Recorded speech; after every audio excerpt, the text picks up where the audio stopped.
Hello everyone, welcome back to Mrityupuri Rahasya. ভয় মানেই ভূতের ভয়। সকলকে স্বাগত জানাচ্ছি মৃত্যুপুরী রহস্যের আজকের ঘটনায়। আমি অরিন্দম আবারও চলে এসেছি নতুন একটি ঘটনা নিয়ে। আশা করি তোমরা সকলেই ভালো আছো। আজকে যে ঘটনাটি আছে, ঘটনাটি আপনাদের খুবই ভয় পাবে। নতুনরা প্লিজ সাবস্ক্রাইব করবেন। প্রত্যেক বৃহস্পতি ও রবিবার আমরা চলে আসি নতুন নতুন গল্প উপহার দিতে। আমাদের ঘটনা পাঠানোর জন্য মেল করুন মৃত্যুপুরী রহস্য @gmail.com অথবা আমাদের হোয়াটসঅ্যাপ নাম্বার 9810469466 বেশি কথা না বাড়িয়ে চলে যাচ্ছি আমাদের আজকের ঘটনায়। মৃত্যুপুরীর রহস্য, ভয় মানে ভূতের ভয়।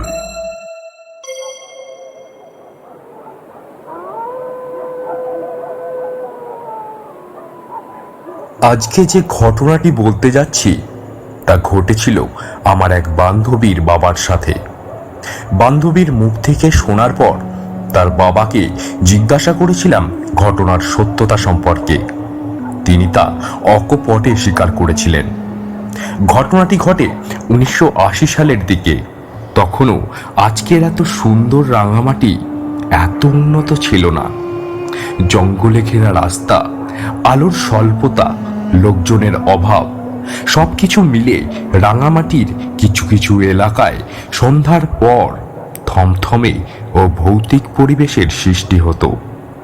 যে এলাকাটির ঘটনা নিয়ে এই গল্প, সেই এলাকাটির নাম হলো পুরনো হাসপাতাল রোড। রাঙামাটিতে দুটি হাসপাতাল আছে। একটি স্টেডিয়াম এলাকায় নতুন হসপিটাল, অন্যটি আব্দুল ফকির মাজারের পাশে পুরাতন হসপিটাল। পুরাতন হসপিটালটি নতুন হসপিটাল হওয়ার পর বন্ধ করে দেওয়া হয়েছিল। আমার বান্ধবীর বাবা প্রচুর পরিমাণে মদ খেতেন। একদিন রাতে তিনি তার বন্ধুর বাসায় মদের আড্ডা দিতে দিতে রাত 1টা বাজিয়ে ফেলেন।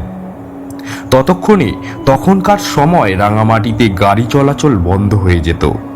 তিনি তার বন্ধুর নিষেধ সত্ত্বেও হেঁটে হেঁটে তার বাসায় যাওয়ার সিদ্ধান্ত নেন এবং মাতাল অবস্থায় বাসায় যাওয়ার উদ্দেশ্যে বন্ধুর বাসা থেকে বেরিয়ে পড়েন।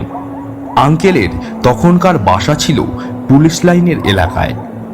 আঙ্কেল মাতাল অবস্থায় যখন মাজারের সামনে আসলেন, তখন তিনি চিন্তা করলেন মেইন রোড দিয়ে হেঁটে গেলে 1 ঘন্টা হাঁটতে হবে। যদি তিনি মাজারের পাশ দিয়ে যান, তাহলে তিনি নৌকা পার হয়ে 10 মিনিটে বাসায় চলে যেতে পারবেন। উল্লেখযোগ্য যে মাজারের পেছনে একটি বড় কবরস্থান আছে।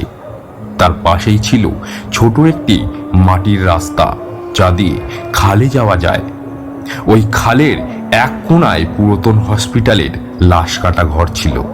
আঙ্কেল যখন মাজারের পাশ দিয়ে খালের রাস্তা দিয়ে যাচ্ছিলেন, তখন তিনি খেয়াল করলেন মাজারের কবরস্থানের উঁচু দেওয়ালের উপর থেকে একজন সাদা কাপড় পরিহিত বৃদ্ধ লোক তাকে খালের ওই দিকে যেতে নিষেধ করলেন। কিন্তু আঙ্কেল সে কথায় পাত্তা দিলেন না। তিনি খালের দিকে যাওয়ার সিদ্ধান্তে অটল থাকলেন এবং হাঁটা শুরু করলেন।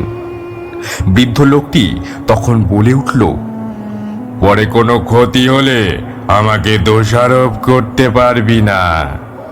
এই রাস্তা ভালো না, তুই অন্য রাস্তা দিয়ে যা, তোর ক্ষতি হতে পারে, তোর ক্ষতি হবেই। এই বলে তিনি হঠাৎ মাজারের কবরস্থানের মধ্যে উধাও হয়ে গেলেন। আঙ্কেল মাতাল অবস্থায় এত কিছু তোয়াক্কা না করে ঘাটে যখন পৌঁছালেন, তখন তিনি খেয়াল করলেন পুরো ঘাটে কেউ নেই। ঘাট সম্পূর্ণ জনমানব শূন্য। ওই ঘাটে সরকারি একটি নৌকা ছিল, যা দড়ি টেনে টেনে এপার ওপার হওয়া যেত। আঙ্কেল যখন একা একা নৌকায় উঠলেন, তখন তিনি খেয়াল করলেন খালের পাড়ের পুরনো লাশ কাটা ঘরের দরজাটি আপনা আপনি খুলে যাচ্ছে, আবার বন্ধও হয়ে যাচ্ছে। এসব দেখে আঙ্কেল প্রচন্ড ভয় পায় এবং ভয় পাওয়ার ফলে তার নেশা কেটে যায়। তিনি তখন জোরে জোরে নৌকার দড়ি টানতে লাগলেন।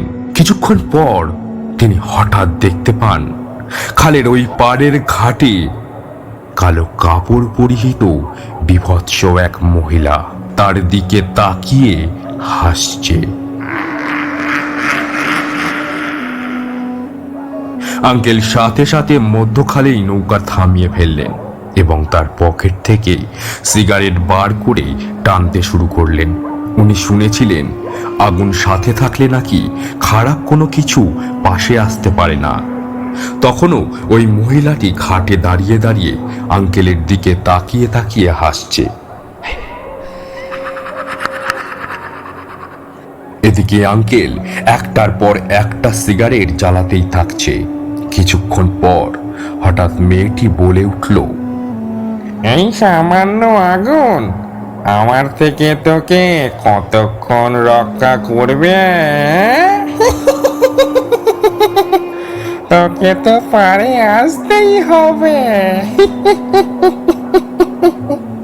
আঙ্কেল এই কথা শোনার পর চিৎকার করে কান্না শুরু করে দেন এবং বাঁচানোর জন্য চিৎকার করতে শুরু করেন, কিন্তু কোনো লাভ হয় না, কারণ আশেপাশের এলাকা তখন সম্পূর্ণ নীরব।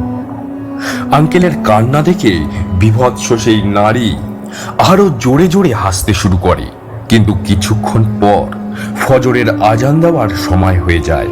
আঙ্কেল তখন দেখলেন বীভৎস সেই মেয়েটি আস্তে আস্তে হেঁটে হেঁটে লাশ কাটা ঘরের দিকে চলে যাচ্ছে। যেতে যেতে হঠাৎ পেছনে ফিরে আঙ্কেলকে বলল, তোর মার মুখের দুধের অনেক শক্তি, তুই আমার হাত থেকে বেঁচে গেলি। আগামীতে হাতে পেলে তোকে আর ছাড়বো না। এই বলে মেয়েটি লাশ কাটা ঘরের দিকে আবার হাঁটা শুরু করলো।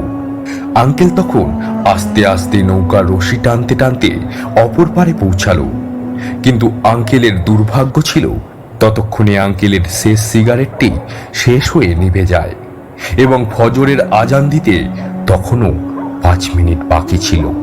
তিনি বিপদ কেটে গেছে মনে করে নৌকা থেকে নেমে যান, কিন্তু তিনি বুঝতে পারেননি বিপদ এখনো তার জন্য অপেক্ষা করছে।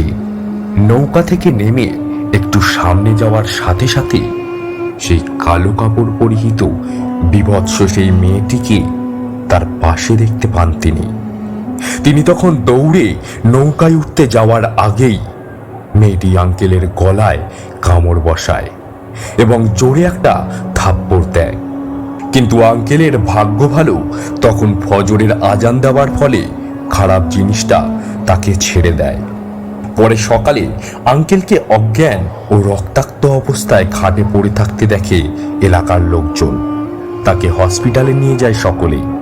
ওই যাত্রায় আঙ্কেল বেঁচে গেলেও চিরদিনের জন্য তার ডান কানের শ্রবণ শক্তি হারিয়ে ফেলে। সেই দিনের পর থেকে আঙ্কেল আজ পর্যন্ত আর মদ স্পর্শ করেনি।